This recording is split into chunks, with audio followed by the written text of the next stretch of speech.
Hello, today we will be looking at some of the cool features of the UDC Pro RT software. This video will be showing mostly transmission tuning features. There's some other options such as device, there's going to be the VIN number, ECM version, things like that. There's some engine options too. Really mostly what we're going to be after though is the 68 RFE transmission. Under that heading there's going to be shift points, line pressure, torque converter clutch, and throttle sensor. Let's take a look at some shift point options. You have an upshift, downshift, and a wide open throttle shift.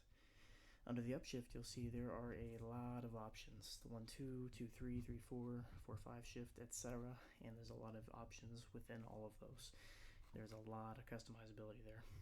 If we look at the 1, 2 shift that we were actually on already, you can see where it is a two-dimensional graph. There's a few things you can play with here. One of the features I like about this software is if you select a cell, it is going to automatically highlight something in the table next to it, as you can see there. The reverse is also true. If you click somewhere in the table, it'll also show you on the graph. Something that I like about this software is the description. It's going to tell you what's going on with the table, more or less what it is. A little more in-depth than what the stuff on the left will show you. Max values, minimum values, what steps they're in, what the units are, the name even. There's also user notes, and that's for notes for yourself for later, more or less. You can take notes on what the table is if you need some help understanding it later once you figure something out. If you have something on a particular customer, it can be pretty useful there as well. We have things like 3, 4, 4, 5 shifts, all pretty straightforward for the most part. If we look in the downshift options, you have 2, 1 shift, 3, 2, 4, 3. Again, pretty straightforward. Under wide open throttle, there's a few more options there, but not quite as many as the shift points for the upshifts were. If we look in line pressure, first thing is going to be first gear max line pressure, and it's a really simple table. What's the max value? What's the original of that value? It's pretty easy to understand. Again, max value, units, steps, etc. Max desired line, not a lot of difference. There is a 2D graph in here as well to play with. That's going to give you a little more control. Might need to control a little more, I suppose, in this case.